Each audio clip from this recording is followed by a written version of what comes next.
2.0 looks like. It includes energy audits and other energy reduction strategies that could be implemented. So equity issues, we are thinking about things like that, solar projects that where homeowners may not be able to procure their own equipment. Some of those Lost Place Apartments as a rooftop solar project. So things that directly affect our constituents.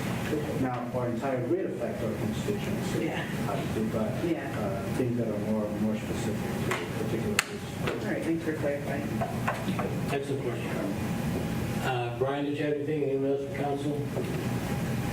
All right. Does the public have any comments or concerns? All right, hearing none. Judy, could you call the vote? All right, DeVore Leonard. Yes. Brown. Yes. Housh. Yes. McQueen. Yes. Stokes. Yes. Thank you. All righty. Our next item on the agenda is reading of Resolution 2023-47. Judy, can you do that by title only? This is approving the Finance Director's 2024 tax budget for the Village of Willow Springs. All right. Any motion for that, too? Somehow I've run out of motions. All right, can I get a motion for this item, please? So moved. Second. All right. Amy Kay. Okay, you have it included in your packet is a 6-page, and this is the exact budget that goes to the county auditor. The tax budget's only purpose is to prove that we need the levies that we currently have in place, and that we need them for financial issues, so it's a preliminary budget. This one is based on March, which doesn't give us a very big runway, so it changes substantially, I'll say, between now and October, November, when we do our final budget. What we're looking at is, page 1 is just general fund. It's about $4.3 million in revenue that come in on the general fund alone. And then we have expenses of about, I'm looking on page 5, hate to skip ahead, but that's where the good stuff is. Special revenue, funds, debt service funds, capital project funds, and all the expenses related to that. That's $1.1 million, so there's a total of about $13.2 million expected to come in for 2024. We have a $7.1 million balance, cash balance expected at the beginning of 2024. Add that together with the $13 million, we'll have $20 million available for expenditure. And we have a budgeted expense of about $13.3 million, which takes us down to an estimated balance at the end of the year of $7 million again. There's about $113,000 difference, so it's almost a balanced budget. I will say that some of the second half of Johnny's capital projects, the big ones, which are granted and have some matching funds, are not included in this yet, and there's always fun stuff that comes up between now and then. So in July, the staff will start working with me, fleshing out some of the details of that, and I think that will change just a little bit. So. Okay.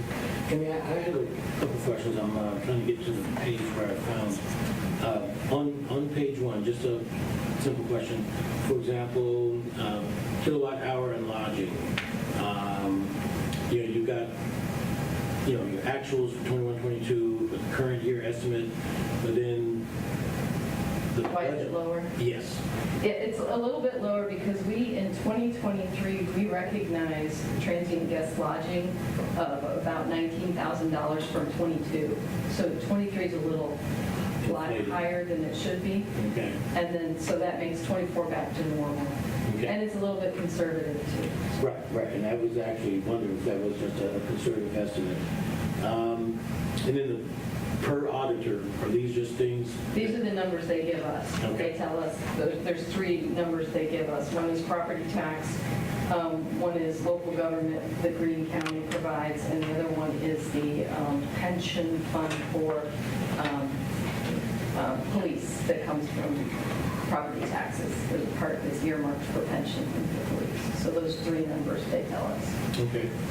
And then wherever this is, you know, and it doesn't matter exactly where it is, but with respect to anticipated income taxes from real estate, how soon might we see some increases in that number regarding the Spring Meadows development. Good question. Are we a year in arrears in collections right now? So it depends on when that comes live, if there's going to be a year drag before we would see any. It may be that we start seeing some of those this year. As the construction, the residents, we're going to see some income tax on the workers currently putting in infrastructure. Income tax. Right. Real estate would be the following year. The real estate will be the following year because taxes for this year are collected next year. Okay.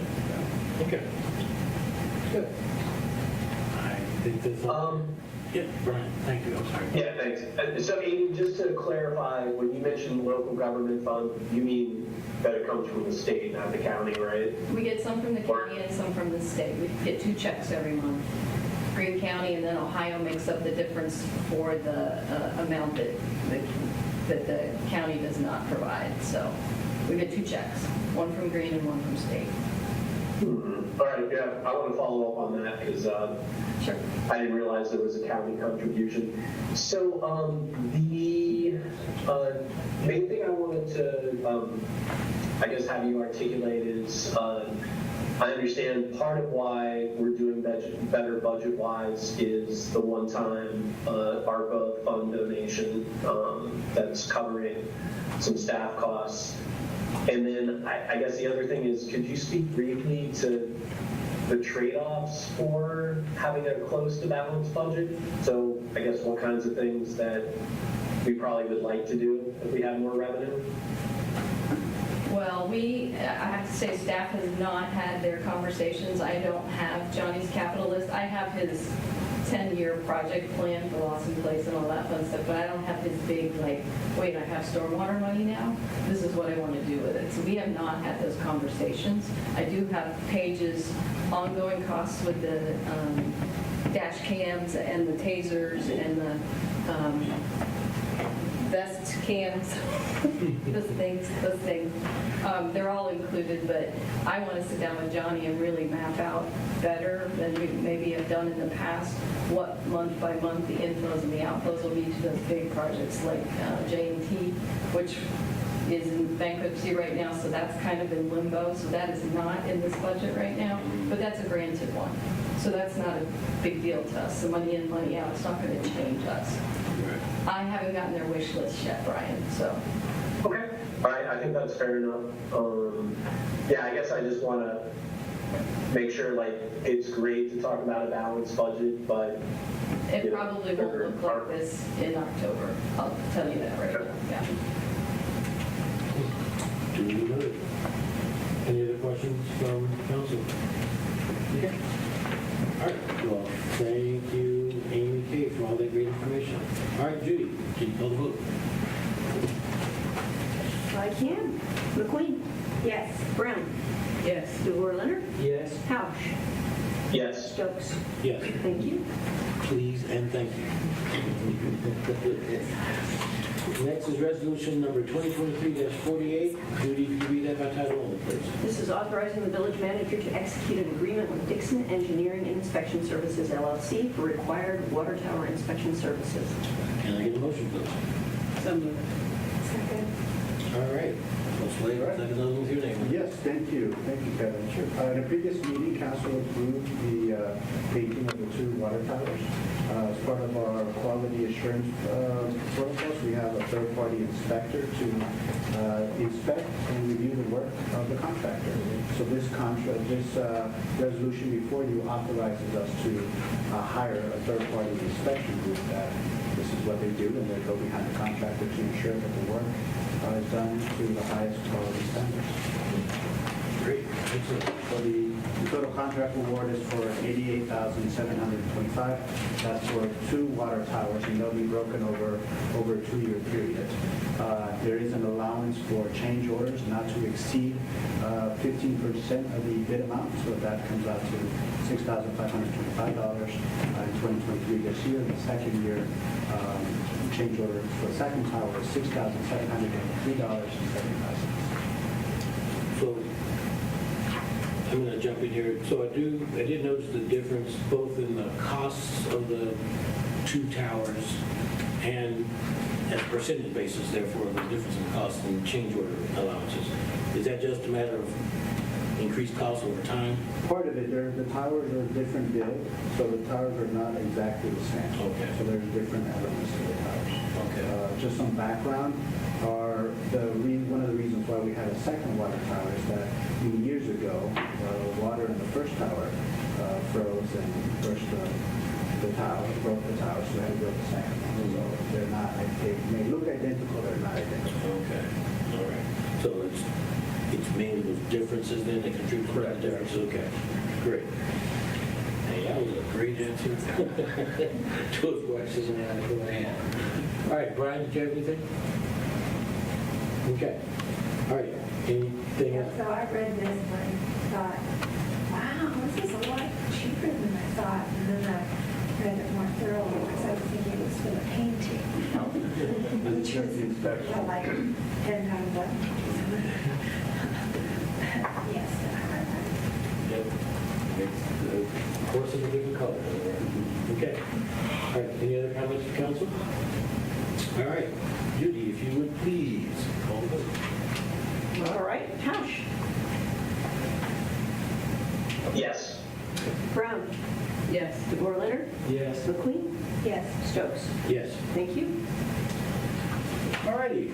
Our final piece of legislation is the reading of resolution number 2023-49. And Judy, if you could please read this one in completion. Slowly. Very slowly. Stand up while Does someone have a blanket? Right. Okay, this is an appreciation for Denise Swinger's 14 years of service to the Village of Yellow Springs. Whereas Denise Swinger has served with energy, compassion, and dedication in a number of capacities in service to villagers and to the Village of Yellow Springs government in her more than 10 years as staff member and 4 years as a village council member.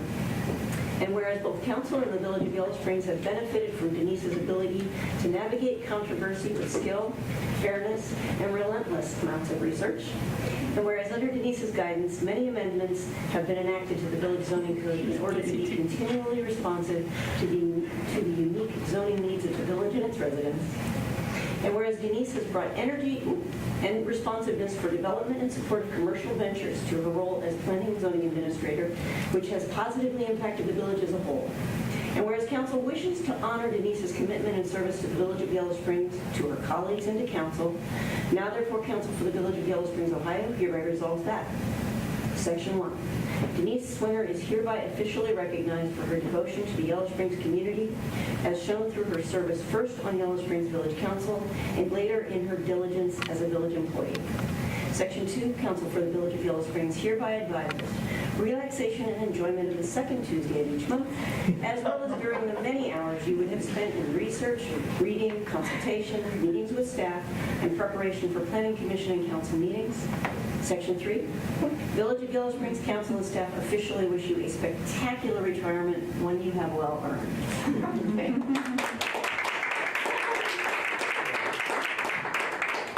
We have memorialized that resolution and have it here in a frame for you. So I want to congratulate you for all your years of service as Judy Ray. I'm going to miss you guys. Oh, we're gonna miss you.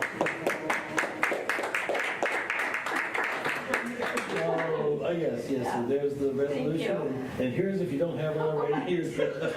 I'll take another one. Okay. All right. Thank Are you you. gonna get some more photos? All right. Great. Thank you.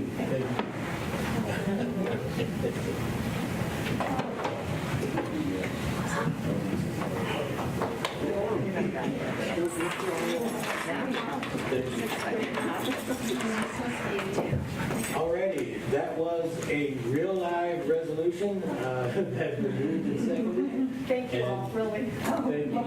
Have a good night. And Judy, if you could call the vote. Absolutely, Hausch. Yes. McQueen. Yes. Brown. Yes. DeVore Leonard. Yes. Stokes. Yes, already. Yeah, can you imagine somebody? And Kevin, I just want to add, what a lovely presentation, and I appreciate the folks that thought about this resolution. I also want to really highlight that, passion, commitment, I love that those are captured. One of the things that is been really special about working with Denise is her authenticity. And I think, the fact that she has a background being an elected official and in the chairs that, we now sit, I think it's added some incredible value. And I'm glad that that's getting translated to Meg. So thanks. Indeed, thank you, Brian. All right. Okay, well, thank everyone for your participation in that. So moving on to citizen concerns. This is the part of the agenda where we open the meeting up to residents or other citizens. You're allowed 3 minutes to comment on any topic that is not already covered on the agenda. Do we have any, I will emphasize that is not already covered on the agenda. Do we have any citizen concerns? All right. She didn't have the video. I did not receive it. I looked in spam. I just do not have it. Could you send it to me? Is it on the cloud?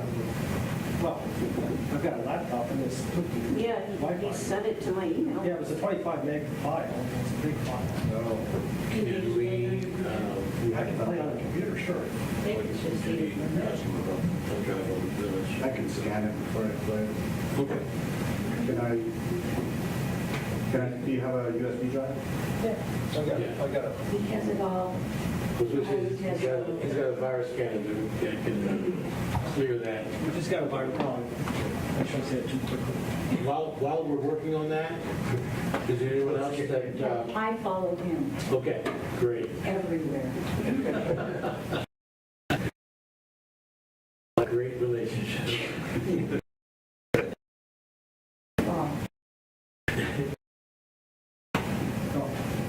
Did Ali Speeders high resolution? Yes. Red town.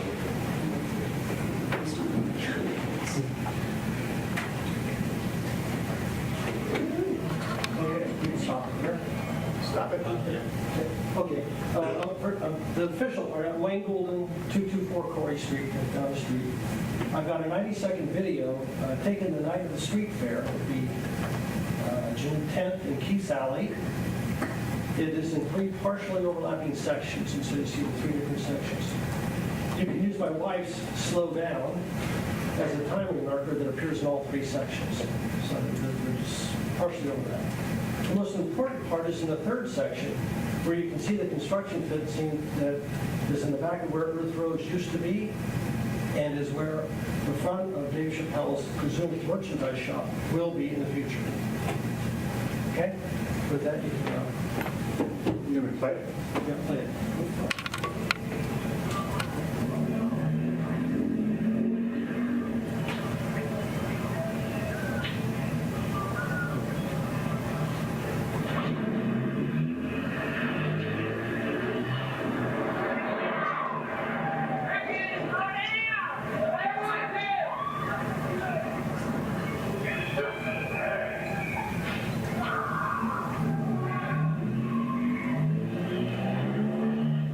That's part 1. Now part 2. We're walking our dog.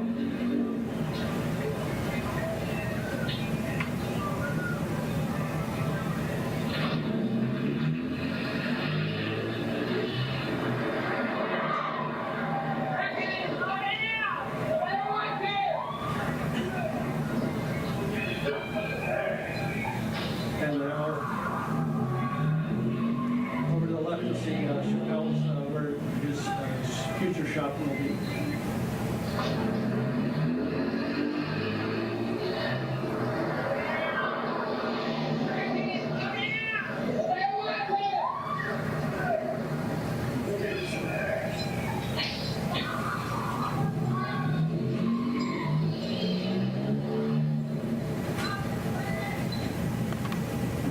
Why am I even showing this? I wanted to show everyone the risk in trying to turn a trash and delivery alley into a pedestrian walkway. A Saturday night, 11:30, nice weather, not well lit, no curbs or walkways, speeding cars rounding the bend. We saw in the last one of the segments.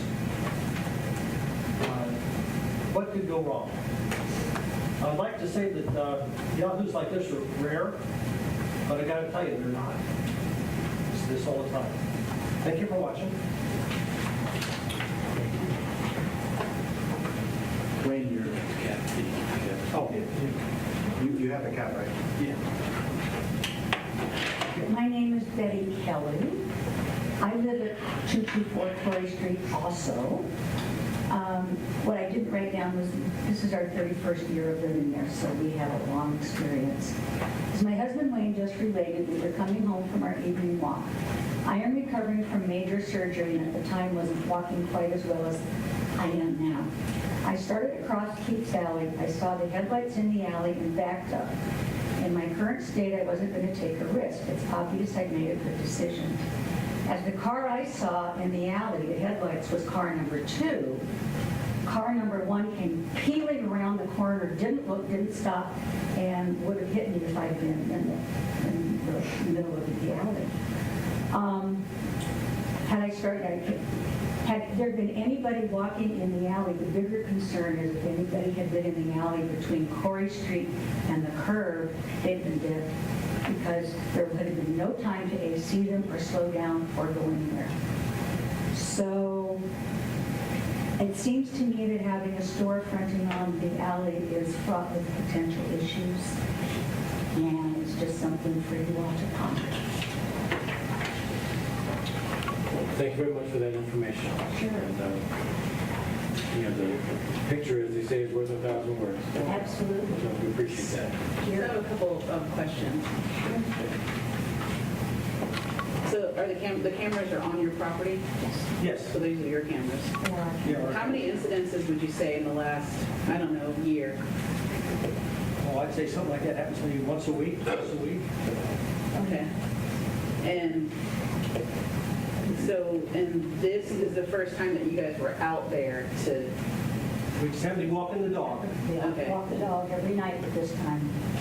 okay. You know, that was just scary. Of Because course, I couldn't move absolutely. it. No, absolutely. That's not, yeah, I just wanted to know, I just had questions about the number of incidences and where the cameras were specifically, and if you, what I can suggest is that every time something like that happens, then to bring it to council, or at least email us. And you don't have to have a video every time, but Be glad to. The cameras run all the time. well, sure, The right. Chief can verify. Right, of course. But, it's important that, I understand that it's not a one-off, but we need the community to understand that it's not a one-off. Okay, that's not problem. Yeah. Okay. Chief, it sounds like you're familiar with the situation to some degree. Oh, I think he was just making a joke about his camera systems there. But yes, I mean, Wayne and I have been in communication before about issues in the back alley, from noise all the way up to speeders and things like that. So especially if there's any particular time of night, like you said, that particular hour, Saturday, anything we can create a pattern to, let's make sure we have more officers in that area, kind of a thing. And I know we can't always find a pattern, Sure, but yeah. to the best of our ability. So Yeah. absolutely. I think that would be helpful. All right. Well, once again, thank you. Thank you. Any other citizen concerns? All right. Seeing none, we're moving on to special reports that would have been amped. Okay. Moment of silence. Recognize Amp's not here. All right. The manager's report. Ms. Way. All right, thank you. We've had a busy week, and we started the week just was busy. Mentioned Street Fair, we had a very successful event, 22,000. I think Colin, Fire Chief, is estimating 23,000. We're going to stick with our 22,000 figure. We have some sad news to report. That's Amy Kim Michael mentioned it earlier, J&T Excavating has defaulted on both of our projects. So that has delayed those projects. We're working with our legal team and our engineering team trying to have the village be made whole by these bonding companies.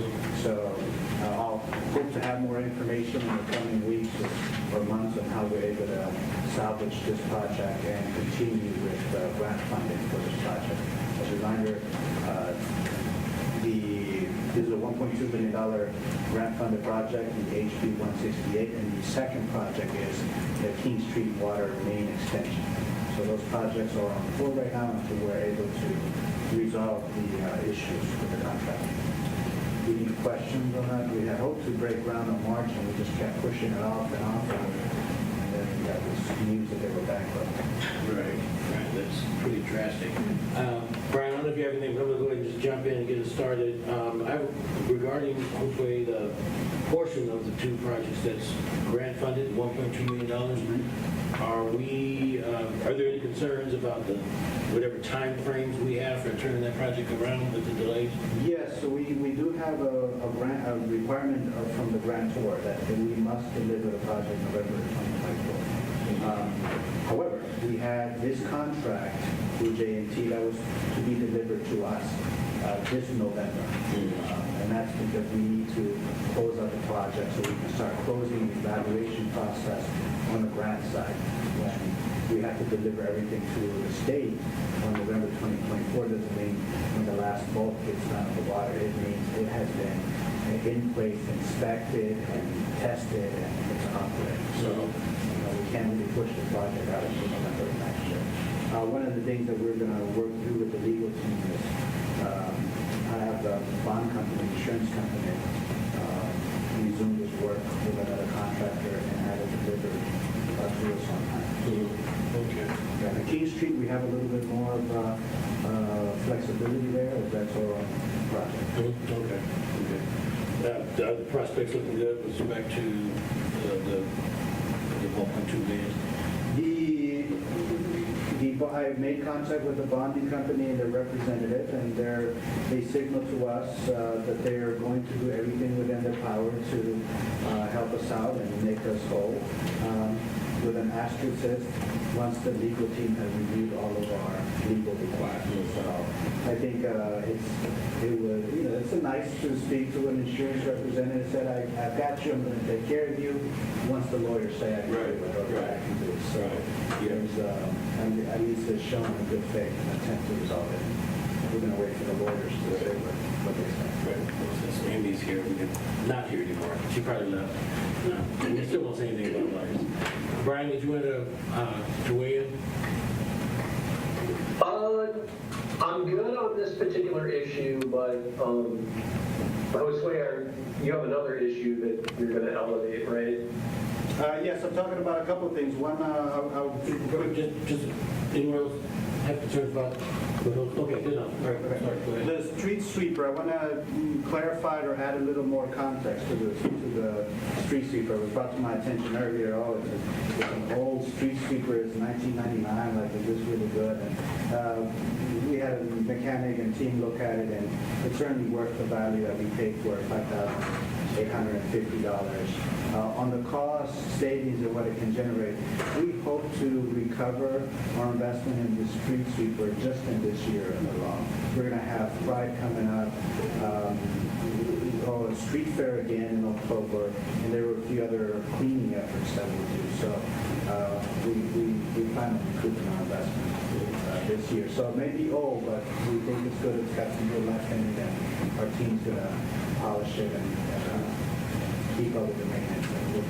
Is it possible, Josue, that we would see more activity with regard to street sweeping in residential areas a bit more frequently than we've seen in the past? Yes, that's our hope for acquiring this street sweeper so that we can do more of that work. Okay, great. We tried doing more of it this year, actually a little bit last year by renting one. We hit some insurance challenges with renting one, and we weren't able to do it.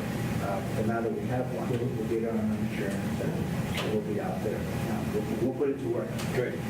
The other issue, I think this is where Brian may want to weigh in, if we're talking about dispatch service. A couple weeks ago, you might have received an email from the county administrator talking about increased fees. We've been speaking with the administration and looking for some justification on our fee increases, and none have been provided, and we were very clearly made aware that none was required to be provided.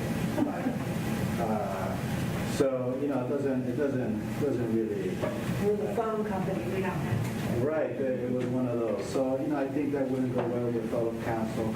But we'll bring up and we might share some of those correspondences with you about those interactions. But dispatch services, we have our own challenges with the increased cost to what is essentially just a transferable call. Just to give you some background on how the 911 system works, if you were to call 911 from either your landline or your cell phone, that number is programmed by a system to be directed to an answering point. For us, your cell phone, your landline is directed to be picked up by Greene County Dispatch Service because we do not have 911 trunks technology to receive those calls. So they have to route it to Greene County Dispatch Center, where a call taker picks up the phone and asks you if you need medical or police or fire. Depending on your response, your call is handled a certain way. If you say police, the call is transferred directly to our dispatchers downstairs, where one of our dispatchers takes the call. So what the proposed contract that has been sent to us is to continue handling those 911 initial calls to then transfer. While we are experiencing cost increases with the 911 service, other communities and the eastern side of the Greene County are also experiencing those. Those are Cedarville and Jamestown. Being as small as we are individually, we don't get the services that we think we deserve, truly we deserve, objectively that we deserve. So the villages, Cedarville, Jamestown, and Seattle Springs, we are proposing to create a partnership where we will explore and provide dispatch services right here. Village Paige is joining us tonight. She's run some numbers. Her and her team have looked at all the requirements and looked for a path to making this work. There is a path to making it work. There's a path that not only allows us to enhance our current capacity in our services while also serving Jamestown, Cedarville, and Cedarville University. And they will contribute their fair share to ensure that the program is successful. So I think this can create a win-win situation for all of us and allow us to contain costs, reduce costs while adding, enhancing our services and helping other small municipalities like us who are in similar situations. Paige, did I miss anything? Anything you want to add? No, if you have questions, I'm happy to. So one of the things that we touched on briefly during what we call a retreat was the increase in cost. And I think that you used Jamestown as an example. Do you have those numbers? Like, was it Jamestown going from less than $10,000 to up to 50? Was that right? Yeah, that was just for year one. So right now they currently pay about, I think they said 3,700 approximate. I can't tell you, that's rough. And then going into next year, they were looking at about $50,000. $50,000. For the next year. And then after that, an additional $25,000 and an additional one. Even though this contract that they're proposing, I believe, is 4 years, if I'm not mistaken, the bigger concerns are next. How much more after that? So, it's troubling for small communities, as you guys, we deal with it here, right? And so Clifton's covered by that's the county, right? Yeah, county response, police services. Okay.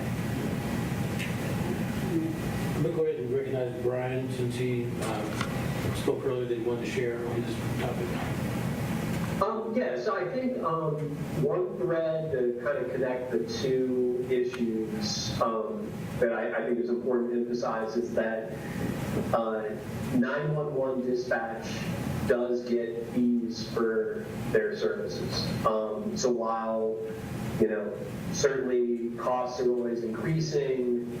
The current $17 a 911 call for them to hit a button to transfer it to us seems pretty unreasonable. So that kind of ties to the piece that I think we need to discuss whether we're going to take action on is the consolidated dispatch, which not only forms a partnership with our neighbors that I think aligns with our village values, but also puts us on a path to be able to not be, basically have our hands tied, with this sort of cost inflation that we're not being hit as hard as Jamestown or Cedarville yet, but we could move on a path where we could handle our own 911 calls and receive those fees. I think the other compelling piece is that everyone understands that the math has to work and that it's got to cover the village's costs, and I think that's where Chief Burge has done a great job. So I guess one of the things that we need some feedback on is this something that council wants to move forward with? I know the other municipalities are very interested in the partnership, so if anyone on council wants to weigh in on that piece, and Carmen, thanks for bringing up the points that you did. Yeah. Well, as I said in the so-called retreat, I didn't see a downside, and my next, well, I'll go ahead and just open the floor for the rest of the council to speak in terms of whether we have the interest and the will to at least move forward with evaluating a potential consolidated dispatch arrangements with our neighboring community. Yes. Yeah. Okay. And so, Jose, you touched on, from a technical perspective, the 911 trunks as a necessary mechanical, physical bandwidth that we don't have. In addition to that, what are the minimum requirements for us becoming a primary dispatch center so we don't have to go through Greene County to field those calls? Thank you. You could weigh in. Yeah, sure. So the Ohio Department of Administrative Services has a very detailed and outlined criteria for becoming a PSP, which is an acronym for Public Safety Answering Point. There's two types of those. You have a primary, which is what your Greene County would be, and you have a secondary, which is essentially they rely on like they have a backup agency to kind of take calls that might spill over, that type of thing. I won't get into the weeds on it, but so they have very, very specific criteria. I think I passed around a little bit of that at our last dispatch meeting, but I don't think I handed that to you guys. So I can provide all that criteria to you, just so you guys are aware. We're already, because we operate at such high quality standards, we're already about 80% of the way there. The things we're missing are sometimes, currently they mandate two dispatchers on at a time, and that's for safety reasons, because if you take 3 different agencies' 911 calls, could you get all 3 phones ringing at the same time? You could. And if you only have one person, then that's a lot for one person to manage. But they're even reconsidering that criteria because of the staffing issues that dispatching agencies have had. So that's just one example. Another example would be is the area that you have your dispatch center properly secured. All of these things, which are just little nuancy type things that you check a box, and we are about 80% there. So what we're missing, the big component is that they're called camera trunks, 911 trunks, which is just the mechanism from our phone provider that says, hey, we're going to send those 911 calls here. The added criteria with that is that there is no way to distinguish between, hey, this person's calling 911 for police versus I'm calling for emergency medical or fire. So if and when we get to that point, which is projected right now, if you guys have interest in pursuing it, in our phase 2 or phase 3, which is about 2.5 years away, then we would have to begin dispatching emergency 911. I will say, our local residents trust our dispatch agency, they trust our department, so when they need a medic or have a fire issue, they almost always call our non-emergency line anyway, and then we're transferring a call to Greene County, so we're kind of already halfway there, so to speak. But if you have interest in seeing those requirements, that criteria, I'm happy to send that out, as well as the project timeline that we discussed. Yeah, I would certainly like to see them.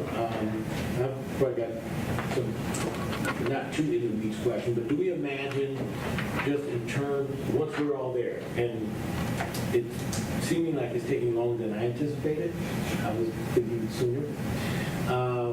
But do we imagine at some point where we become so cohesive that, an officer from one jurisdiction might end up serving or responding to a call in another jurisdiction and have that kind of cross utilization? So what I'll say is, if an officer is not employed or sworn in at our agency, they couldn't respond as like a primary officer, but we have mutual aid agreements right now that would allow for those agencies to come in and assist. And then I'll also add to that we had such an awesome turnout from those communities, Jamestown and Cedarville, for our street fair, that 2 of the 4 visiting officers actually requested applications to potentially come and work for us. So, yeah, they enjoyed being out in the community, so they left with applications. So it opens up the door for, recruiting, retention efforts, and as you say, this collaboration, so. Yeah. Cool. Nice. So I don't know that we need to do much more formally in terms of, everyone has answered in the affirmative, and we are interested in moving forward. So Yeah, so I'll just mention a couple next steps, since there seems to be a strong positive, is we'll have a memorandum of understanding, and my understanding is that the solicitors from each municipality are talking.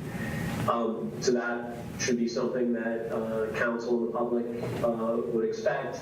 And the other thing, and I welcome it, is that representatives from Jamestown and Cedarville, I think, are planning to come to our next meeting just to articulate it directly from their point of view and why this partnership makes sense. And Josue, Chief, I'm not sure if I'm missing anything. No, you covered it. So something I heard today, I haven't verified this, I believe it to be as true as it could be, that our area has been gerrymandered so much such that Yellow Springs, Jamestown, and Cedarville are one voting district somehow. It's at some level. We could verify that. That would just be like icing on the cake. I think in the redistricting of Representative Bill Leigh, yes, that is the case. So we were formerly represented by Lang. Now it's just Bill Leigh. So, yeah. So we are Yellow Springs, we are Cedarville, we are Jamestown.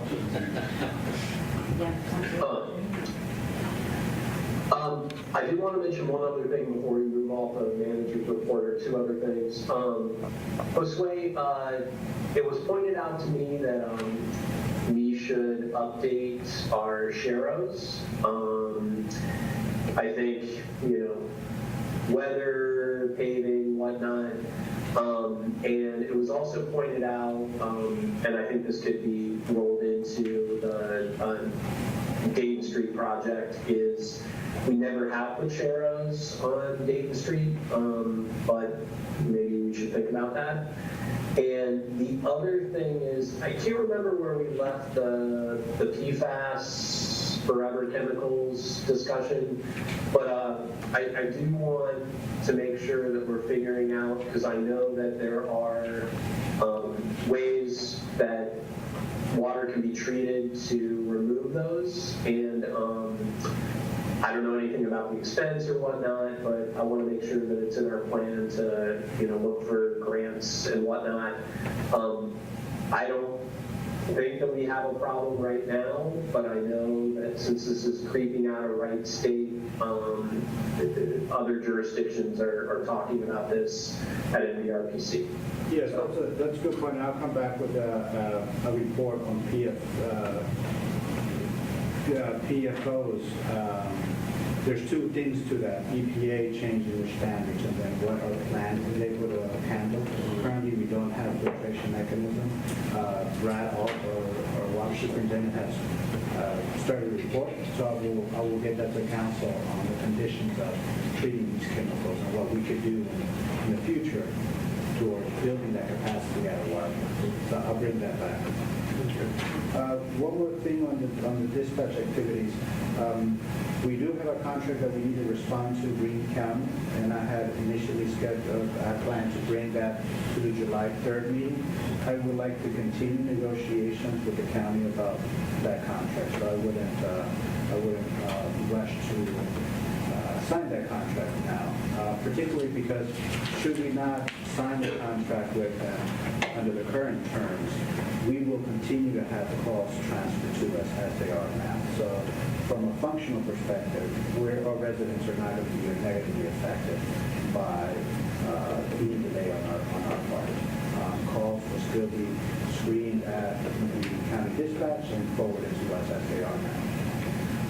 So Greene County would still get the, I think Brad said $17 per call. That's filtered down from the state, but they wouldn't get until we would approve this current pending contract. They would get additional funds from us. Correct. They still get the 911 fees on a monthly basis from the state because you pay those, all cell phone users pay those, and the fees are likely to go up with the new budget bill. So they will continue to get those fees. Us delaying the contract negotiations will mean that we're not paying that additional money. And no loss of service. No loss of service. Okay.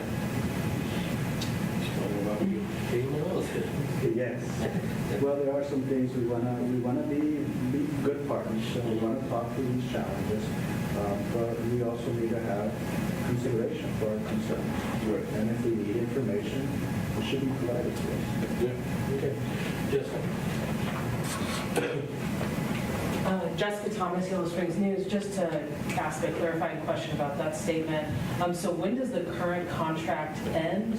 And can you just explain a little bit further why not signing a new contract would not result in a discontinuance of service? Like, is there overlap? Do we have an extended contract? And so signing a new contract would void the old one? Currently, there is no contract. Okay. So it wouldn't be voiding the contract. The contract is a proposed contract for 4 years. In terms of what it would do for us functionally, because they are obligated to receive those 911 calls, in order to route our traffic or 911 calls, they have to know that someone's calling for police. So they have to screen that call before they're able to transfer. So functionally, it's not going to change the screening of the call because we still have to answer. And if someone needs Yellow Springs Police, that call will get transferred to us. Did I answer your two questions? I think I understand, but I don't know. I guess my next question is where do they have a leg to stand on to offer a new contract then? But I guess they can do whatever they want. If there's no existing contract to begin with. Well, it predates me, predates Paige. They've been answering 911 calls for a very long time. As a good partner, we've been paying, we've been contributing to the overall sustainability of the dispatch center for Greene County and It costs about $2.9 million to run that consolidated dispatch center. So we've been a good partner, but it seems to be one-sided right now. Thank you. More in the manager's report? I'll take any questions you may have. Give me the other updates. Yes. I would like to know what's happening with the housing. And I also would like to suggest that, given that we've sort of elevated housing, utilities, broadband, and development, I think, that it would be good to have those always in your report, whether or not there's an activity, just as a way for all of us to sort of keep up. And I would put Renee in there too. But at any rate, I'd like to know what's happening with housing, since that would go to number one or number two. Do you want me to respond now, or is it a follow-up? Just, if you could respond now, or, okay. Yeah, so two things happened overall with the as a result of the strategic planning retreat that we had at council. Staff we had our retreat, and we talked about all the priorities. We devoted significant time at assessing more housing opportunities. So conversation expanded the glass farm concept to looking at what sites, many of the sites that we discussed at the retreat, and creating a list, not necessarily a priority list, but ranking of the projects in terms of what will be the required inputs to bring a project to development of those areas. So for example, we talked about loss in place of current apartments and how much space we have at that location to add units to it. We talked about Corey Street, President Street, and what are the challenges at that location, rerouting the storm system there. So we were very methodical of analyzing the current sites, and we created a list. I spoke with Gavin this morning about planning for the next housing committee meeting, and we talked about those lists of rankings. We also talked about key questions that we want to answer in terms of goals, objectives, and a timeline to refocus the housing committee. So that's on the housing committee stuff. We did some work on budgeting and a few other goals that we outlined in the strategic session. So we did start some of that work already. And Aaron Sorrell? Aaron Sorrell is ready and available to do the glass farm concept. Just this morning, I spoke with Meg. We're going to be setting up a meeting with Aaron and Denise and Meg to get that introduction going. We're going to open the PO to do the glass farm concept. Part of that scope of work with Aaron is to get input from different stakeholders, council members in our team, about what are the goals and expectations of that concept plan. So that's what relates to the glass farm. And part of the scope of work includes three large meetings, one with council, one with the committee, and then another public presentation about the glass farm concept. Council, Housing committee and public. Okay. Any other questions about the manager's report? Just something in there, I want to kind of piggyback off what you said, something in there about what's happening with Renee. Yes, I wrote it down as, I just Next want that time. as updates in the Right. All right. Moving on to old business. Brian, we've got the recap of council retreat. Yeah, thank you, Kevin. And I think that Mary Ann kind of transitioned us into part of the discussion, and one of the goals for the retreat part 2 was to prioritize what we're going to focus on for at least the rest of 2023. So as Mary Ann articulated, we kind of put infrastructure, or I think it was suggested infrastructure at the top, highlighting the fact that that really is the key to a lot of the other goals that we want to achieve. Not to mention it's kind of our core duty to the community. And I think secondly, we slotted in economic development, and so it's timely that the Yellow Springs Development Corporation and council and the village is going to have a robust discussion to get on the same page about where we're at with that. Housing development, as we've already highlighted, and I think we're going to really ramp up what those results-oriented aspects look like, realizing there's a lot of capacity there, but again, it's certainly tied to the prior to. And then the municipal whole broadband issue seems to continue to resonate with our citizens, our businesses, and it really is something that, again, kind of ties together a lot of things that we do. I think I will toss it to Gavin because I think Gavin really shared a lot of things at the retreat around how we focus our time at council meetings and form our agendas. And so Gavin, I think maybe if you could just kind of articulate some of the main takeaways and sort of commitments that I think council's willing to make. Okay, I wasn't really prepared to do that, so I'll try, and if I forget things, then speak up. In fact, what I had written on my notes was how do we document or sort of codify like what we talked about so that we follow the process going forward. So if I would have known that I was going to be called on, I would have done that for today. Sorry about that. I think the basic gist was that we were trying to say, here are the priorities that we're interested in focusing on, and then to use those priorities as a screen for agenda planning and as a way to ensure that if there are additional items that are beyond the things that we've committed to focusing on, that they're put to sort of a scrutiny to have a plan for why we're discussing that and to vet that with council and with staff feedback prior to that discussion. And then I think related to that, Judy and, I think it was primarily Judy, right? But Judy and Brian worked on a, is that the right people?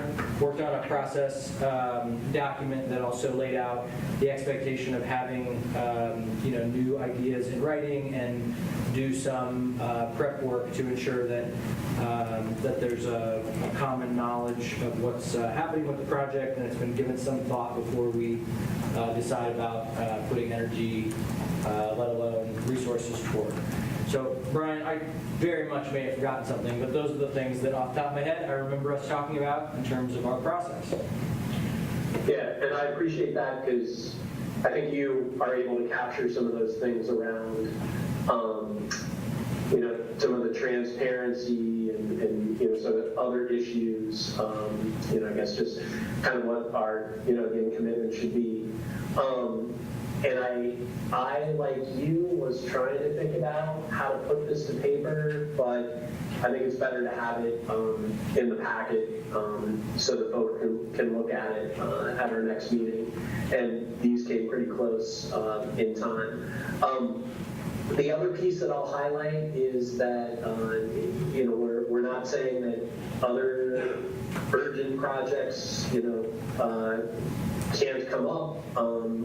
We've got to build in that flexibility. But again, I think, the idea is to really make sure that we're focusing our energies in ways that are going to be transformative for the community. So I don't know, any other council members that want to add anything about their takeaways, please do. Yeah, well, I'll just piggyback, if you will, on one comment that Gavin made with respect to agenda planning. I mean, I presume we'll be meeting one way or another this week for agenda plan for the next meeting, and so that would be a good test of that screen or that filter of those high level items, being allowing those things to sort of rise to the top. Now, obviously, timing in terms of second readings of certain things, that whatever the issue is, first reading's done tonight, it will be second there regardless of what the issue is.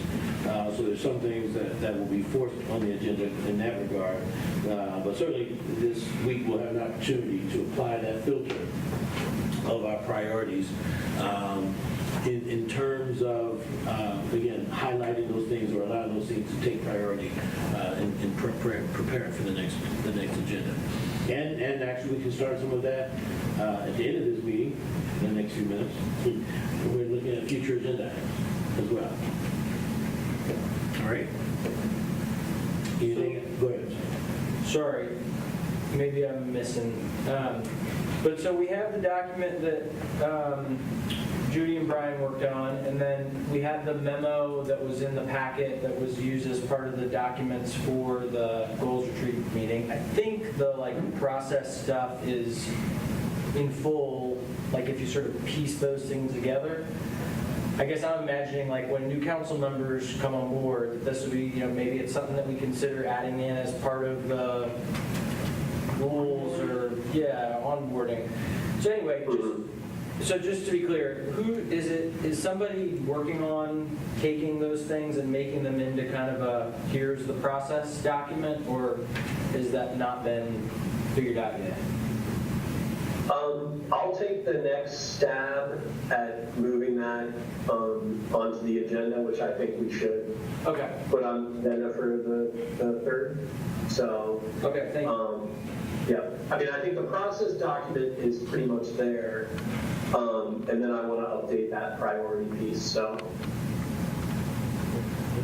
I guess if you don't mind, is there any reason why you couldn't send it to me to look at too? I know I had some notes from our previous meeting too, just to make sure it's all there.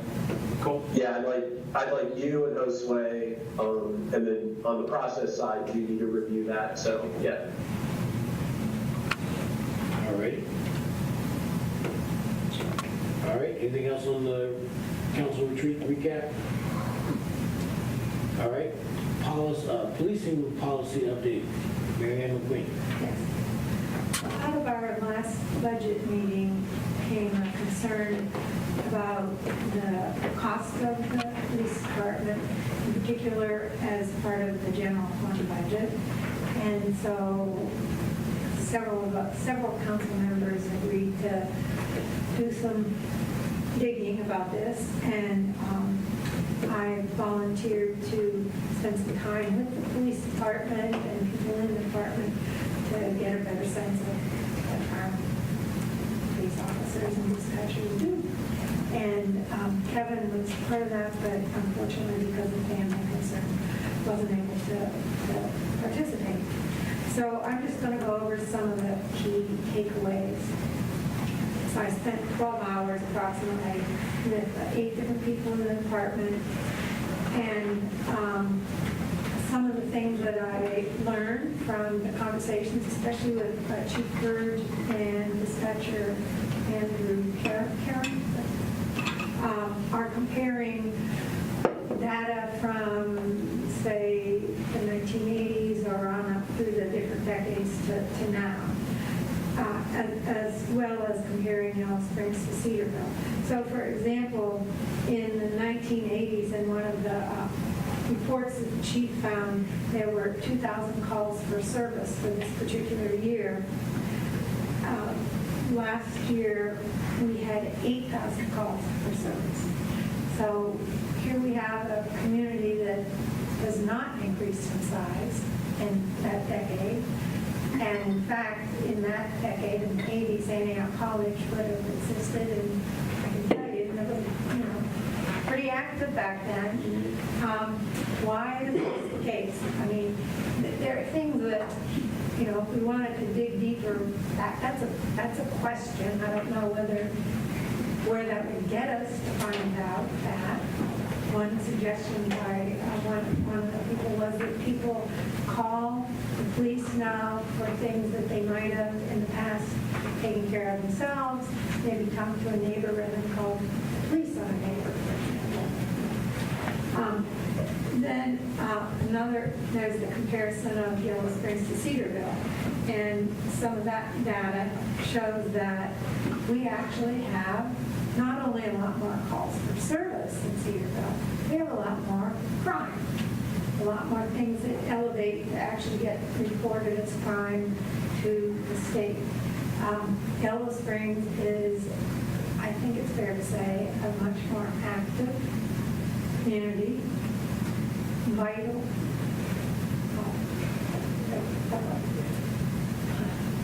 active, I'll say, a more active community. We have a lot more people coming in, and some of that activity rises to the level of different kinds of disturbances, and some of it rises to the level of crime. It's also my sense that the people in Yellow Springs want the level of service that we have from the police department. And while there have been conversations, especially during the time of defund the police, that, well, other people should be doing it. Of course, we have responded to that with Lawrence Randolph as outreach coordinator. At the same time, at this point, I'm going to say, why not the police? If we want that level of service, because I can say that observing the officers, the dispatchers, Lawrence, the chief, I was impressed with the quality of service, the dedication and intent of the people in the department. So I think we provide good service. There was one thing that deeply concerns me, which is a national issue, not just Yellow Spring. One of the officers said that about half of the traffic stops that this person engages in, the occupants of the vehicles have a firearm. And of course, that creates a level of fear and create a level of fear for police officers. So I happened to just be in my reading over the weekend, the United States has over 4 million guns in this country, 400 million guns. The population of something over 300 million people. If you take out the children, let's say it's probably about 200 million adults. So every one of their 2 guns for probably every adult in this country. And I don't know what we can do about that in Yellow Springs. I mean, we are clearly being impacted by that. The level of fear in the general population that causes some people to get guns, which in my opinion exacerbates the problem, and certainly from a police officer's point of view exacerbates the problem. But then, FDR is famous for saying the only thing we have to fear is fear itself. So I think that fear itself is what is ramping up this national cowboy mentality. And to the degree that if there are things that we can do in this community to lower that level of fear and support the police department, we need to do that. So that basically is all that I have to say. 12 hours, 12 hours worth of information.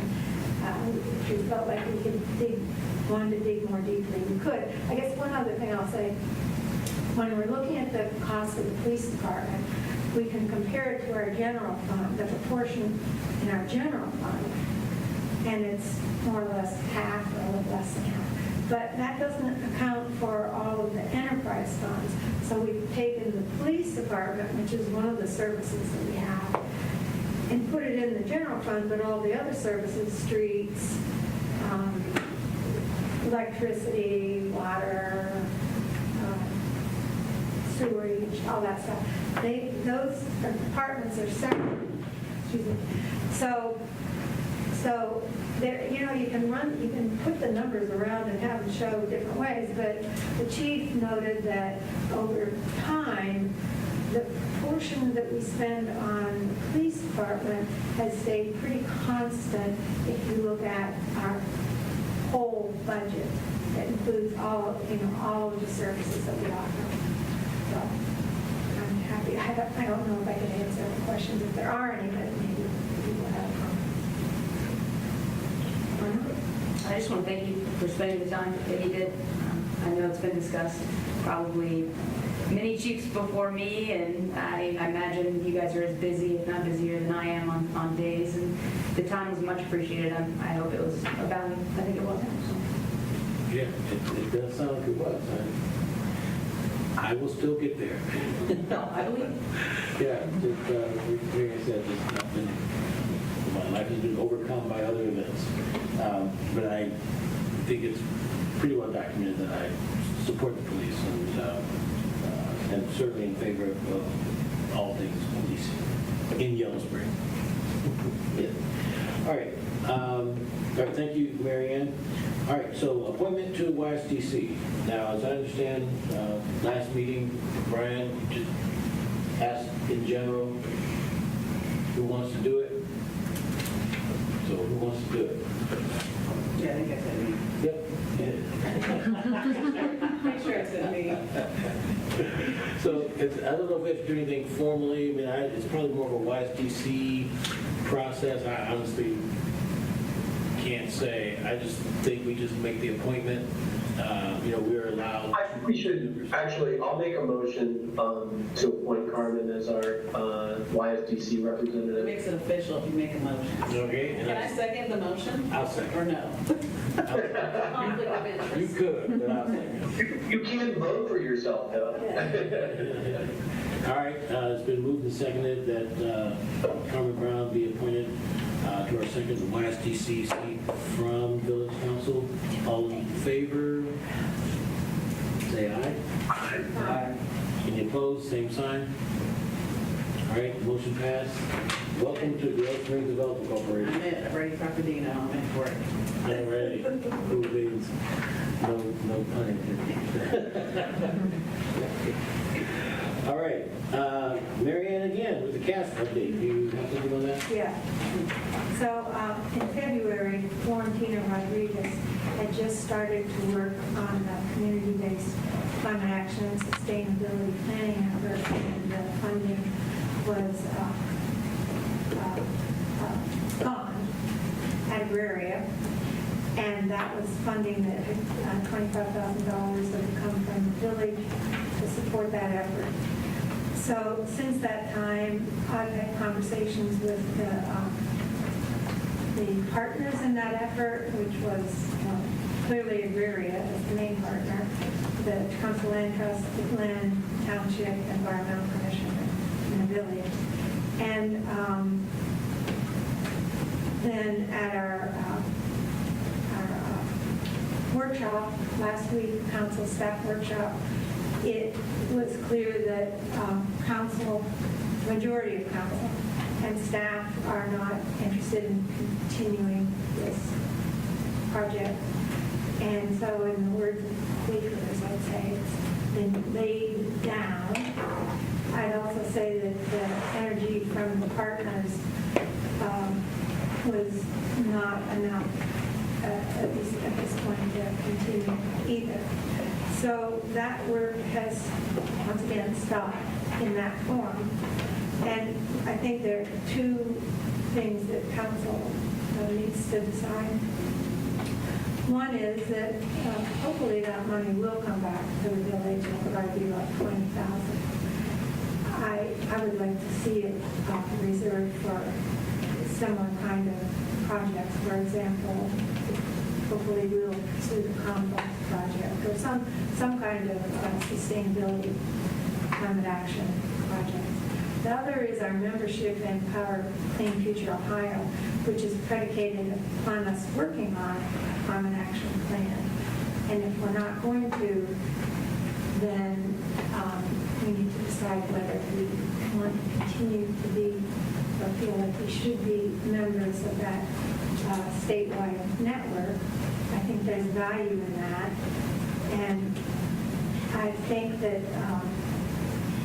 our goal for 100% renewable energy for our electricity portfolio is sort of like our pesticide policy used to be. Like, we think we have this goal, but I'm pretty sure in nowhere is it stated as a goal. So one option would be to actually create that goal in writing, pass a resolution, which would then, I think, allow us to, would still qualify us to be in that organization. So, am I interrupting, Mary Ann? No. Okay. So I would say, first of all, and I've been reflecting on the email that you sent to the partners earlier today, that, while it's disappointing that the initiative isn't moving forward in the way it was originally envisioned, for many reasons, if we even just pulled out all the sustainability, climate action focused items that are on our big goal sheet, not the priorities one. I mean, for example, 100% renewable, I think is articulated in writing and has been for a couple of years. So I guess I don't want to lose in the shuffle that there was a takeaway from the retreat that there's a lot of support for initiatives that the village has, I think, committed to and is still working on. So I guess I would hope that we could try to keep re-envisioning it. And but I do thank you for all your leadership on this. Welcome. Yeah, I think I would like to add also is that just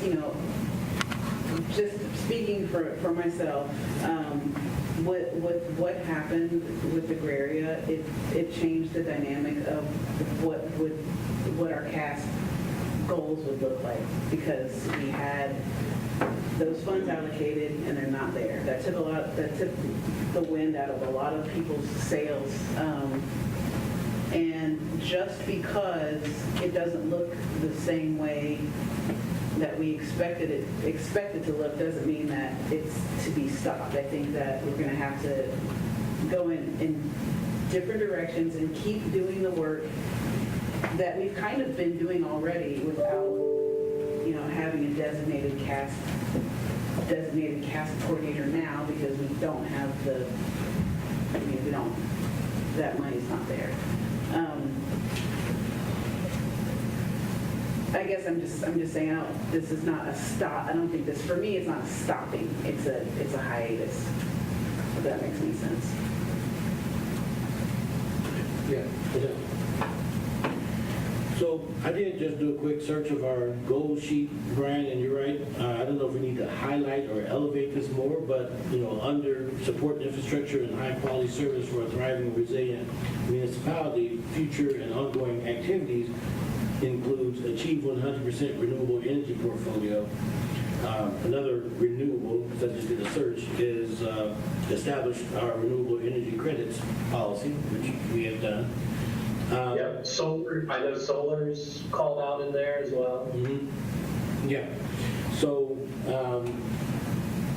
Marianne, the statewide organization, is there a formal process for being a member of that? I think that's... Well, it was Josue who, he had to sign something that says that we're working on a climate action plan. Okay. Okay. We did take formal action to join Clean Power Ohio. Right. Yeah. And if you mentioned a possibility of staying involved is passing some sort of policy or goal on the renewable energy. To add to all that has been mentioned, in the power supply report from Amending, last year we had 95% of our electricity come from renewable energy sources, which is a major accomplishment. It wouldn't be possible without council approving 2 contracts that we signed last year to provide more energy. So that's a big accomplishment, 95%. Yeah. Yeah, so I think we're, if you will, putting our money where our mouth is with respect to renewable energy. And certainly I would support, maintaining that momentum to the degree that it, the action to be taken. I think, again, there's be a strong argument against, it would be a strong argument against doing what we're doing already. So I think, in general, we're moving forward. I think the Carmen's comment is more of a hiatus or a pause, but we're, I think, generally interested, in attaining that goal of 100% renewable energy. So I have a suggestion. I can connect with the group PCFO, Power for a Clean Future Ohio, Right. To see what do we need to do to stay active with a low profile. I think that there are some things that we might be able to check off just to stay involved with them without losing our association, but be respectful of where we are in this period, right? Things may change in a year or 2 years, so leaving room for that adjustment. Okay. Yeah, and I think having someone designated to be the contact. Right. So right now it's me. It's you, correct? And I can do that for the rest of this year, but there should be someone else. Because we get regular emails, Right. it's once a week. I don't know if you get that. I do get some of the emails, I don't think it's I participated in the EV charging webinar series that they had. So I participated in that program, and that was a monthly webinar series. I think it would be a good idea if one of us three, one of you Well, I two. think that would, yeah, and also, this is something that, well, I mean, here's the thing, like, we can talk about that kind of handing off that communication responsibility between all of us. I don't think it's something we have to decide on right this very moment. Well, I thought we would decide. Well, I think what's important is, yes, there needs to be a conversation, and I wouldn't want to wait until the end of this year. No. I think someone else to just, while Mary Ann's still involved, someone else is at least at the very least on the mailing list so that, the information is coming to someone else besides her. So, I will allow that to happen organically. Again, I don't think it should be Organically, it's right. good. Okay. But, Yeah. so, one of us three, one of you two is what I'm expecting. All right, so we'll move on from that. Thank you very much for your participation. Thank you, Mary Ann, for all the work that you've done. And I echo my sentiments earlier about you being a champion for all things environmental. Does anyone have anything else in old business before we move on to new business? All right, in new business, did someone say something? Okay. In new business, we have the Public Arts and Culture Commission request for financial support. I had it here a little while ago. It's actually Village Artisans. Village Artisans, yeah. Okay, I wrote PACC. So Village Artisans, I'll invite the representatives to come to the podium. Please. Yeah, just have it.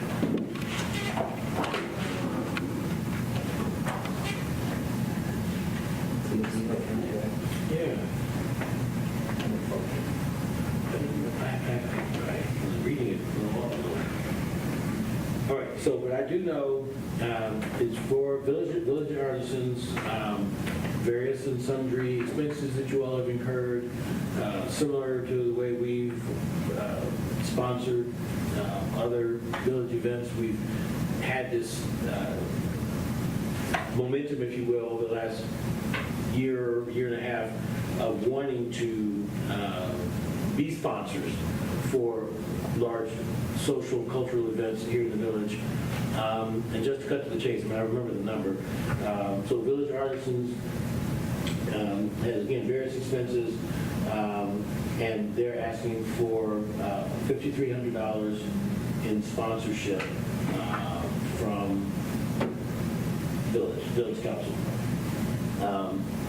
Hopefully everyone has read it, and we came in an email this afternoon. I did read it, and was reading it a little while ago, and misplaced it. So, Jen, you're standing there. Do you want to just give us a brief summary of things, and and council will take that into consideration? Sure. Shove it to you again. Thank you. Thank you, appreciate it. Thank you. Thank you for the opportunity to request some funding. So we're asking the village to give us a little grant this year for Village Artisans for Art on the Lawn of $5,300.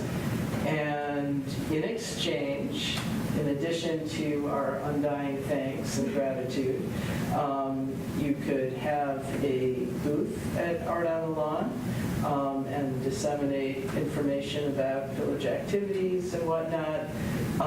We would also put the village logo on all of our materials that will go out. And as a big incentive, I hope, to give us this grant, most of it should come back to you in the registration fees for the individual vendors. So you should be getting most of that back. The other request we have that's folded into the 5,300 is that because Mills Lawn erected a fence on the playground, we can no longer have the food vendors on the lawn. So that means our 4 food vendors are going to need to be on the street, which means it would be a really good idea to barricade the street from Limestone to Short Street. And I was thinking we could do it on the cheap and just have the horses that you can move around, but I think Officer Burge, Chief Burge, and others in the village thought it would be, that would not be the safest thing to do, so we should really get those giant concrete barriers that need to be moved, and it would require overtime and weekend activity, which is expensive, so that is another part of our ask. Yeah, right. Okay. Brian, I'm going to point to you since you're remote to ask if you have any comments or questions, and then I'll open it up to the rest of council. Yeah, so I mean, I would like to hear staff feedback about the road closure, because I'm not sure that I haven't heard that being actively discussed, but I will say the form that was in the packet cut off a lot of the writing, which is one of the challenges with PDFs and fields that can be expanded. Well, Brian, if you don't mind, each of the fields that, depending on how you produce it, if you printed it, you would print just what you see. But if you're looking at the form live, like I am, when I click on the field, I see the entire entry. Yeah, I just looked at the PDF, but the point I'm bringing up is that one aspect that I'm not sure was captured, and I had extensive conversations with village artisan representatives, was that they also pay for porta-johns, which is an aspect, if that's not part of the ask in the form when you have the fields, it is? Yeah. Okay, good, okay. I mean, it's part of what our expenses are every year. Right, but I just want to, again, in like thinking about like how we justify this grant, that is one thing that we recognized in the past that we think is definitely fundable. So if that's not specifically part of the ask, I think that should be factored into the thinking. Yep. To your question, Brian, about the cost of the barricades, it's the similar cost to what we just did for Juneteenth. It gets closed Friday and then reopened at the end of the activity Saturday, so that church can happen on Sunday on Waltz Street. So there are 2 individual activities, and that comes out to about $1,200 and labor costs to us. Okay. Okay. Yes. So, can I just try, I'm trying to understand. So is it like, have we not done grants in the past, but now we're doing them because we're charging for things that we haven't accounted for in the past? Or have we always done this kind of transaction? We have not. There are costs that we have incurred that we just incurred. They didn't reflect anywhere, so barricades, things like that. Okay. But actually, I mean, maybe another way to respond to that is that the Juneteenth committee has asked us to support them every year. This year, their focus was on the road closure. But in prior years, it's been grants for speakers, or again for porta-johns, similar to YS Pride and others. So Village Artisans has not come to us before, but this is not unprecedented. I mean, it's fairly common for us to be asked for these kinds of supports. Right, and I was waiting for you to say the Kwanzaa celebration. I mean, that's always, when the HRC, Human Relations Commission, was active, we sometimes refer to them as the usual suspects, folks who you'd always expect to hear from them. And for some reason, there was a lot more activity from the schools, like boys and girls night out and things. And Washington, D.C. trip. yeah, the Washington, D.C. trip, Kings Island field trip. So really there are those several things that we do receive requests for grants. I'm hearing we're nearing the end of the season of having to do these kinds of things, as some of the bigger events have been covered already. But yeah, we had big and small things over the Yeah, years. I mean, I remember this, I think the things that came up last year, I'm just trying to understand what's changed. So what's changed is that we're now trying to account more for what it's costing us internally and then get other people to help pay for that. But then when they can't pay for that, then they're asking us to give money.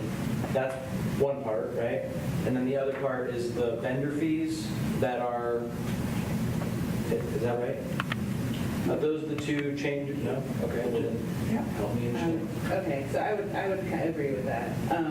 I think that, there's a letter. I think that what's happening is that a lot of these costs, the new vendor fees, have caused a lot of confusion for some, and people did not expect the cost, period, because it's new. And because this is something that we agreed to do, like I said, it caused a lot of confusion. And so these are not fees that people, especially Art Lawn, especially, and now the farmers market would have had to incur in the past. And so I think that has the most to do with it. Now, maybe I'm wrong, and Jennifer, you're here. And the other piece, I'm not finished. I'm trying to make clear something really quickly about PACC. Okay, so PACC to me, this is a letter that was written by the chair. We got this is on the 15th. Requesting the Village Council support the Village Artisan Collective by granting them funds to cover the vendor fees for artists and nonprofit organizations who are participating in the 2023 Art on the Lawn.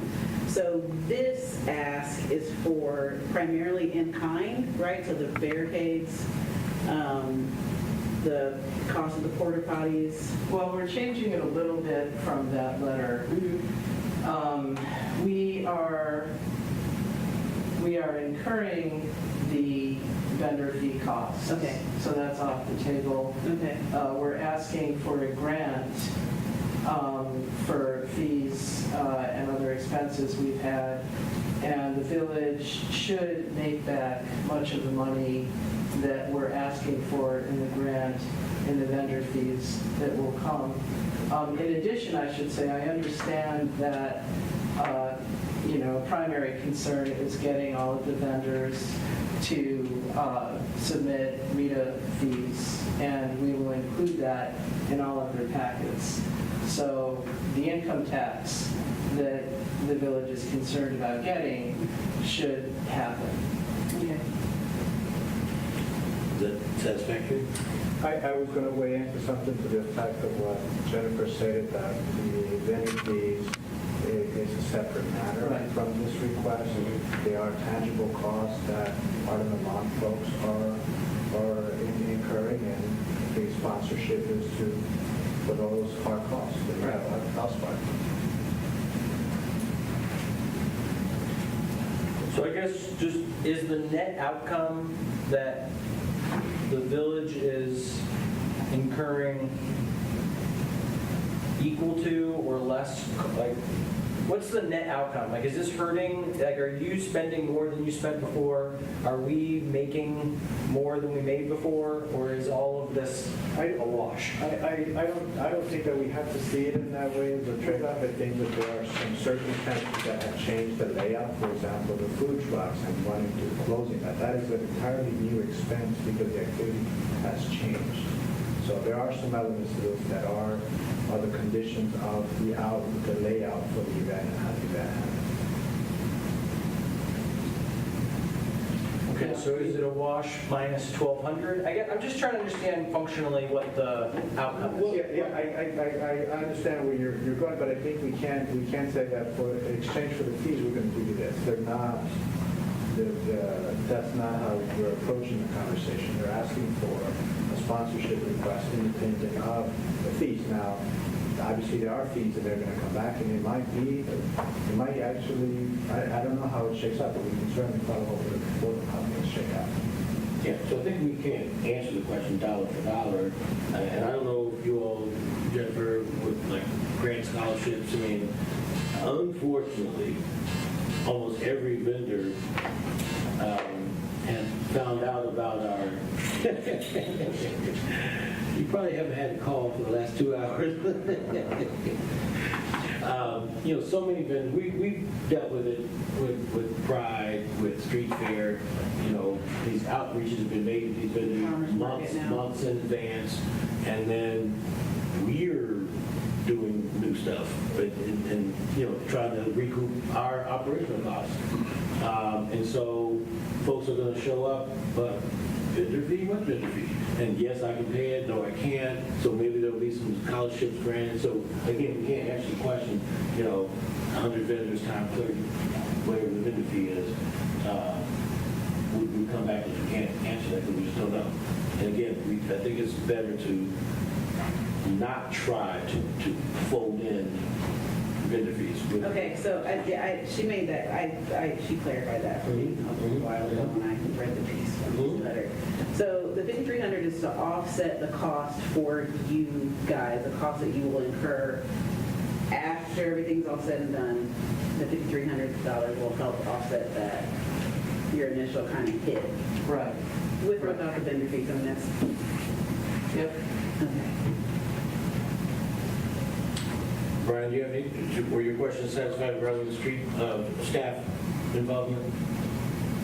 Yeah, I think the request is clear from my end. So, yep, thank you. All right, well, I'm going to make a motion. And Can I just- Yes. So if we approve this, do you leave feeling like it was, I don't know, like that it feels okay? Like it feels like it's a good outcome? Yeah, thank you for asking that. It's a good outcome, and I think it will be good for the city as well, the village as well. So I think it's all good. And next year, I think we'll be more on our footing, and we won't have this big of an ask. We may have to ask for the barricade again if that seems to have worked. But that's about it. Okay, I think, Evan, that was such an appropriate question to ask a restorative justice practitioner. How do you feel? Let's go around the room. All right. If there are no further comments, I will make a motion that we approve this grant. But I will just say, you will see a resolution, because it's going to come back in resolution form. So, yes, but I'm also saying you're going to see this pop back at you. Right. So to get a read on the room now. So did you made a motion? Yep. So I moved. Second. And To approve in the amount as requested. yes. As requested? Yep. 5,000. Yep. And Judy, can we do a voice vote?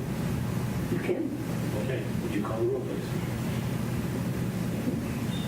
Housh. Yes. Borland. Yes. McQueen. Yes. Brown. Yes. Stokes. Yes. Thank you. All right.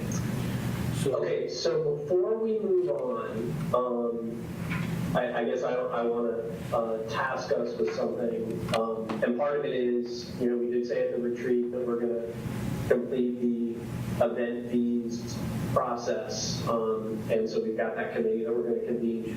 But one of the things that did not come up was there was a financial request from the related to the earlier announcement from the Unitarians. And I do think we need need to have some clarity. I missed that. No. I had a conversation with Nancy Weimer, and, I think that the letter was sort of confusing. The money, they have the money. It's not a Okay. request for funding. Okay, yeah, that was definitely confusing, but I think there needs to be some clarity that, we've talked about sort of precedents for what we've funded and not funded, but that needs to be a part of this, just giving direction to folks that do want to come to the village with requests. I did see another request was to have a council member speak at that event on July 9th, so I don't know if that's a request that's real or not, but we can certainly provide that. But anyway, I don't want that to get lost in the shuffle. I think we've been fairly consistent, but it's also a little ad hoc-y, and so I think we need to address that as we, tie this all up together. Indeed. All right.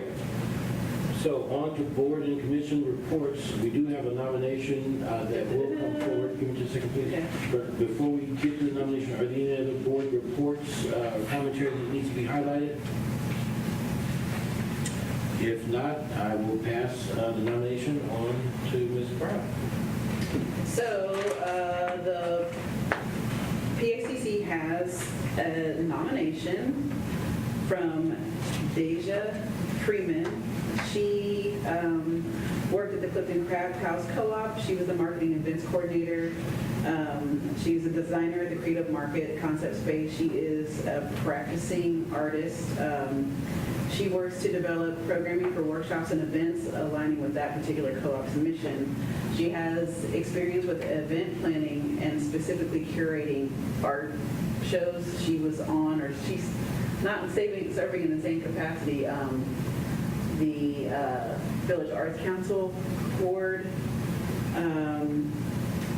She has experience with coordinating grant applications and writing grants for funding for arts projects and for municipalities. Let's see. She's participated in jury art shows. Her experience is everything that any board or commission could ask for, especially this one in the way of the arts and public arts. And we are happy that she wanted to become a part of the Public Arts and Cultural Commission. And what she said in our interview was that she felt, because she kind of, even though Clifton's not far, she felt while working in Clifton so much, she felt a little disconnected from the Yellow Springs arts and culture scene. And so she wants to use this opportunity to join PACC to kind of come back home and lend her talents to the commission and the village. So how's that, Brian? Does that sum it up?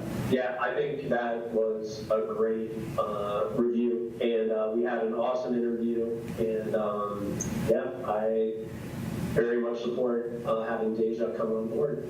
So did you want to make a motion, Carmen? I do.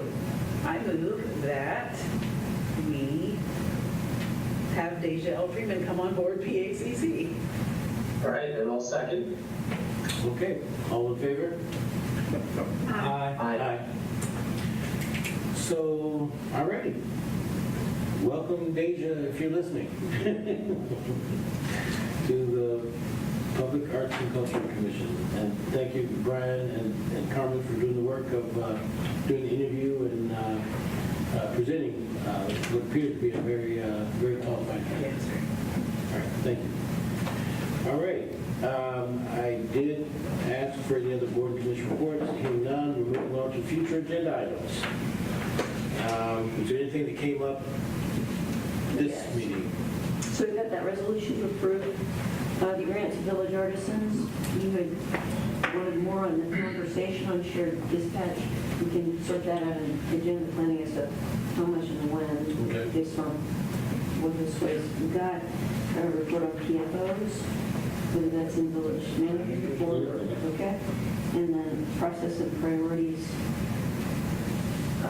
documents and discussion. That was you, Brian? We Okay. we can figure that out, but those were the ones that came. Wait, and did we already, Gene, I didn't hear everything you said. Did you mention formalizing the process around initiatives coming forward and that piece? Right, that's the process and priorities discussion, so that, Okay. yeah. I didn't hear part of that, so cool. Okay. What about the resolution, well, the authorizing the village manager to enter a contract with Steve Zenia? Did we talk about it? We did briefly, that's the 9,000, went up to 16,000. Oh, okay, that's what the city. Yes. Okay. So with that one, we're scheduled to hear it on the 3rd. Because of the lack of information still coming from the county, I think we should push that off with better terms. We have better terms from them. Oh, so wait, I didn't quite hear that. So were you talking about AMP coming back? No, we're talking about the dispatch services with Zenia. I do not want the AMP presentation on July 3rd. I think we've got some other things to tackle, and so, plus the next day is a holiday, so I don't want to pack the agenda. Okay.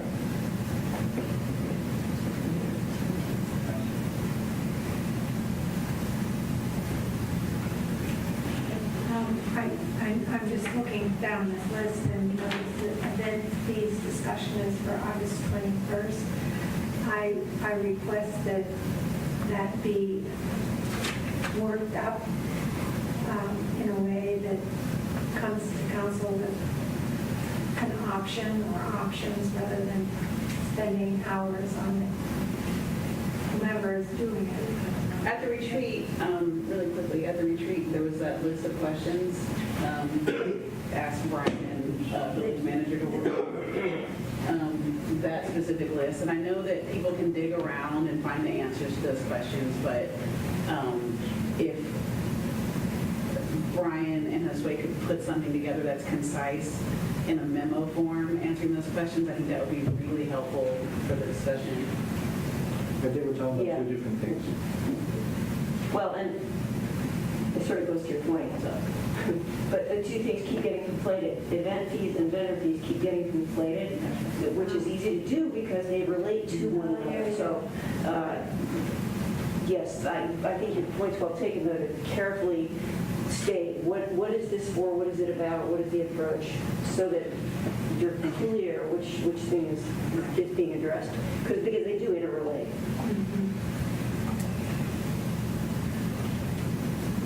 And that one is the event fees, not vendor fees. So I had just made a note, Josue, when we had talked before about the housing committee meeting happening before July 6th, or then I thought maybe we would do a housing update at the July 3rd. But it sounds like maybe it's not, like, when do you think it's going to happen? Basically, maybe there'll be an update. I just would like there to be updates right after, like soon after. I mean, right, and with Mary Ann's request, the four priorities will be broken out In the manager's report as all Yeah, okay. updates. That's a good place for it. Okay, thank you.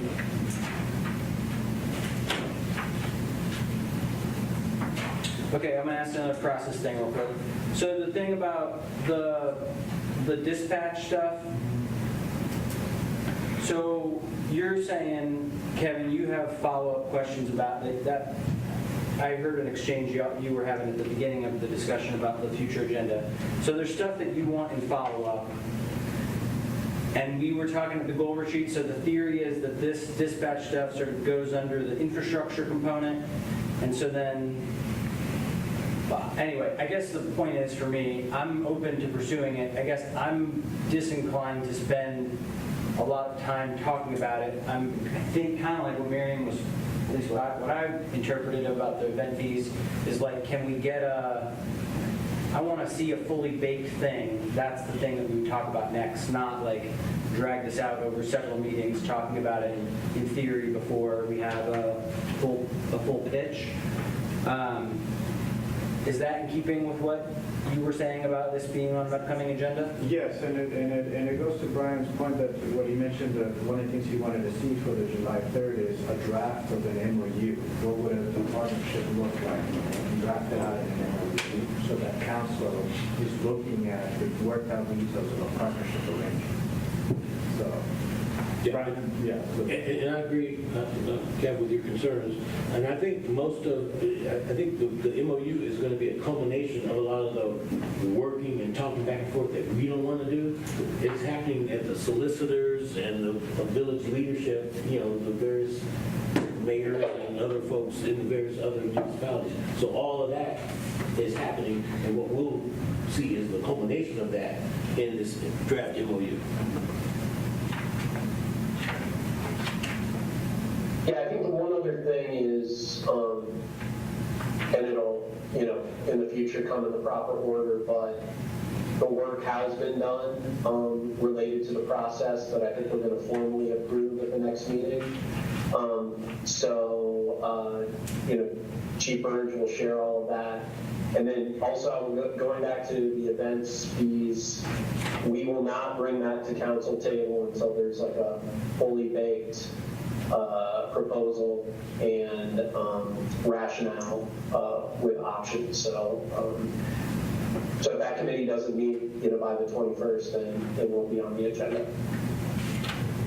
Okay, and just to say it out loud, I think it's baked into what you're saying, Brian, but just to say it. So part of that assumption that I guess I'm hoping for is not just that there's a baked sort of staff council thing, but that there's also conversations with some event stakeholders to have a sense that this is going to have, that there's a buy-in understanding. It's not going to be a, how we talked about earlier, this way we were talking about planning, communication, and execution, that we feel confident that we can get all the way to the end without it being a blowout. Yep. I don't know. I mean, see your reason. Okay, the only other thing that we talked about the retreat. So theoretically, we'll have these. If we clean up our agendas and we do all the process stuff, we would have a little more time. And we mentioned, these 4 topic areas. I really liked. I think it was Carmen. You were talking about hearing sort of more information from staff so that we're getting educated about these topics more. And I know there was sort of a feeling of hey, we're not trying to ask more work to be done by staff. So I guess the thing I would throw out there for these future meetings as agenda planning is taking place, if we're not taking on things and we have some time in the agenda, the idea of getting some, more informative information from staff about infrastructure, about housing, about economic development, as it feels relevant. I don't personally feel like I need to have a big report on it, but adding 10 minutes or 15 minutes, particularly if staff are already going to be here, if it's they're not going to be here and this is adding to it, then I would be fine with that. But anyway, just throwing out there that would seem like things that could conceivably fill in some agendas. I think that would be helpful. I know that it would be helpful for me to kind of get an understanding about what is actually happening, kind of boots on the ground, I guess, if you will. I will also say that those things are readily reported out on in the manager's report. And if you want Johnny to go line by line or Denise to go line by line, those things are reported on, and they are just only, I think, they're almost never mentioned outside of the context of a written report that's put in your packet. Yes, and if we could make that happen occasionally, I don't think that it would be a detriment. I think it would be beneficial. What I was hearing from staff was a feeling we don't understand what they do, and that as a result, we make poor decisions about how we allocate our resources.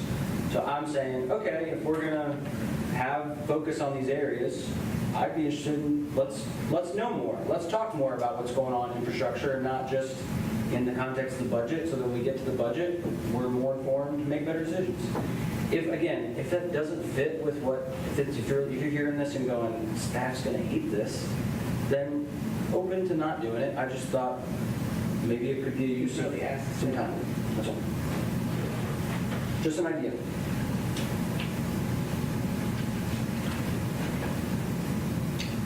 We reached a lull.